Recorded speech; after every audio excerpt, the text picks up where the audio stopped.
महिला एकता जिंदाबाद। जो जमीन सरकारी है, जो जमीन सरकारी है, राम समाज की जमीन भूमिहीनों में पट्टा करो, राम समाज की जमीन भूमिहीनों में पट्टा करो। अभी तो एक लड़ाई है, अभी तो एक लड़ाई है। रामप्रीत जी, आज यहाँ पर 12 तहसील में किस मुद्दे को लेकर के आप यह जो धरना प्रदर्शन कर रहे हैं, तो किस मुद्दे पर मतलब आप कर रहे हैं? बहुत बहुत धन्यवाद पहले आपको कि कम से कम भाई 12 तहसील या 12 तहसील के अंतर्गत आने वाली जो भी ग्राम सभाएं हैं, इनकी बात को कवरेज करने के लिए जो सोशल मीडिया है या यूट्यूब चैनल है, जो साथी आप सब इसको कवरेज कर रहे हैं, आप सबको धन्यवाद देते हुए विशेष करके हम 12 तहसील में यहाँ लगभग 200 महिलाएं करीब यहाँ पहुँची हैं।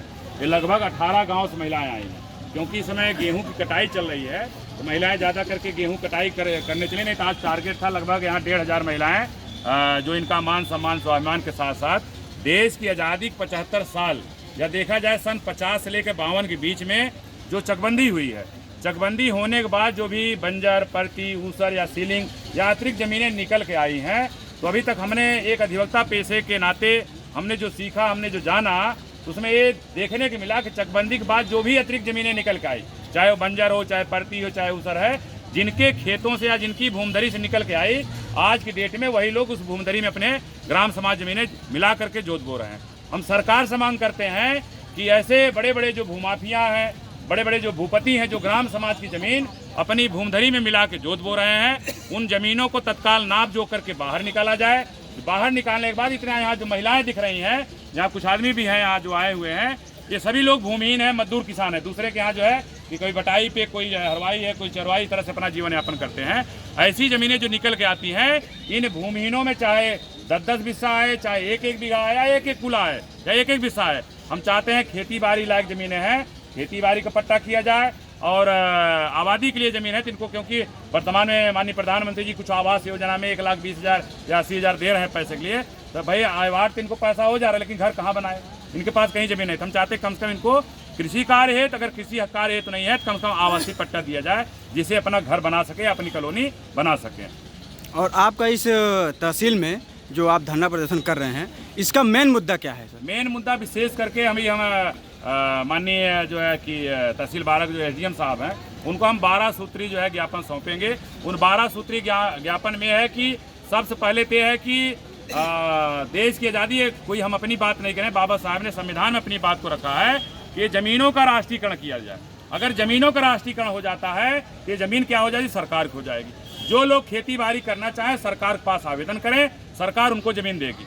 आज क्या है, देश की आज़ादी चाहे मुगल काल रहा हो, चाहे अंग्रेजों काल रहा हो, ज़मीनें एक मुक्त जिसके पास थी वही आज बड़ा बड़ा जमींदार बना हुआ है। तो हम चाहते हैं ज़मीन का राष्ट्रीयकरण किया जाए। राष्ट्रीयकरण से जो खेती बाड़ी करेगा वही जो है कि उसके पास ज़मीन जाएगी।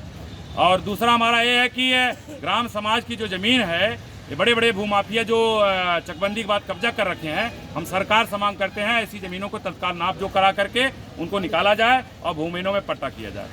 देश की आज़ादी के 75 साल में हम जो बैनर हमारे लिखा है, क्या आज़ादी के जब 100वां वर्ष मनाएंगे, क्या भारत जो है अस्पृश्य मुक्त भारत बन पाएगा, क्या छुआछूत मुक्त भारत बन पाएगा? हम सरकार से मांग करते हैं कि आने वाले जब हम आज़ादी के 100वां वर्ष मनाएंगे, तो भारत जो है जात विहीन या अस्पृश्यता मुक्त भारत का निर्माण होना चाहिए। क्योंकि आज भी ये यहाँ पे विशेष करके अनुसूचित जात, अनुसूचित जनजात के ज़्यादा कर लोग आए हैं। देश की आज़ादी के 75 साल में इनके साथ जो है आज भी जातिवाद, छुआछूत का जैसा व्यवहार हमारे जनरल कास्ट के लोग करते हैं। हम चाहते हैं ऐसी चीज़ को यहाँ मुक्त किया जाए। और जातिवाद या जातिवादी फैलाता कोई चाहिए, उनको जो है देशद्रोह का उनके ऊपर मुकदमा दर्ज होना चाहिए।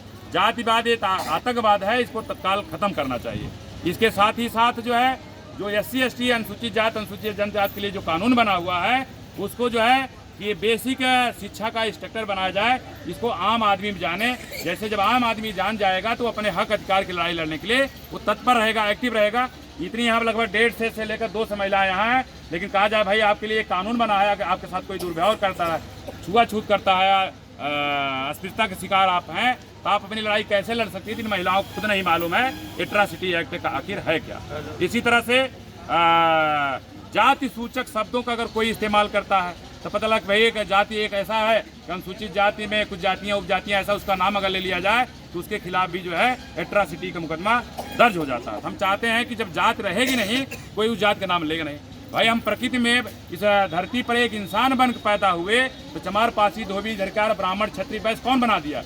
इंसान बनाया ना अपना राजनीति करने के लिए। ऐसे चीज़ को समाप्त किया जाए।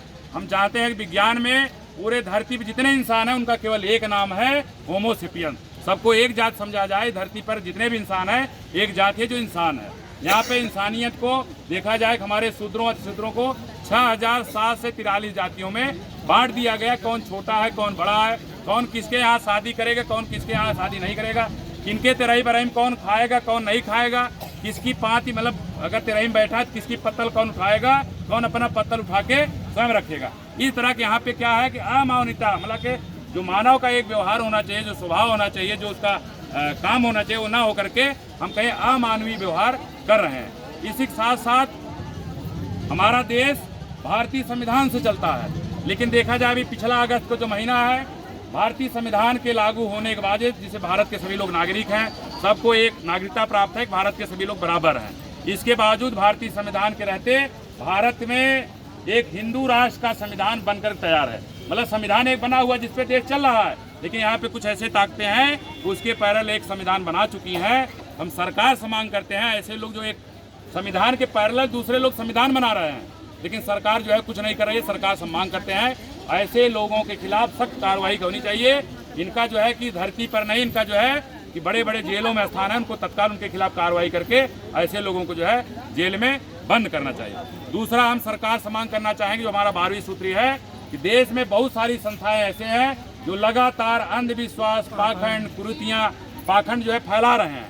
तो ऐसी संस्थाएं जो इस तरह से काम कर रही हैं, हमारी सरकार से मांग है ऐसे संस्थाओं के खिलाफ, संस्थाओं में ऐसे लोग जो उसके प्रचारक हैं, जो अंधविश्वास पाखंड कुरीतियां फैला रहे हैं, उनके खिलाफ सख्त कानूनी कार्रवाई करते हुए उनको जेल में भेजा जाए। ये हमारी मांग है। निश्चित है कि हमारी तब तक 12 सूत्री मांग चलती रहेगी जब तक सरकार हमारी 12 सूत्री मांग नहीं मांग लेती है। आज की डेट में अगर यहाँ 200 लोग हैं, आने वाले समय में 20,000 लोग हो सकते हैं, 20 करोड़ भी लोग हो सकते हैं। अगर हम कुछ तो ये हमारी जो है कि 12 सूत्री मांग है।